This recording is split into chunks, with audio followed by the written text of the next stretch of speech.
Aziz farzandlarim, sizlarni O'zbekistonning eng katta boyligi, bebaho xazinasi sifatida yuksak qadrlayman.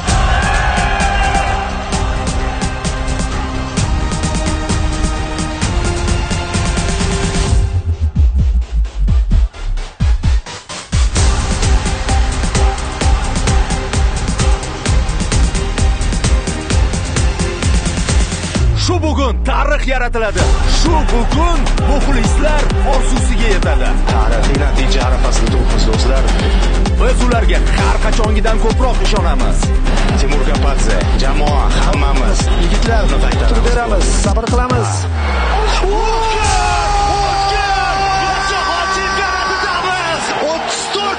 Orzu qildik va bunga erishdik. Biz futbolda ham Osiyoda eng zo'rlardan birimiz.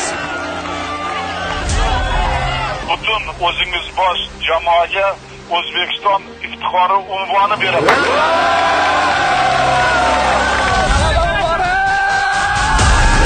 Bu bayram barchamizniki va butun mamlakat hozir ekran qarshisida.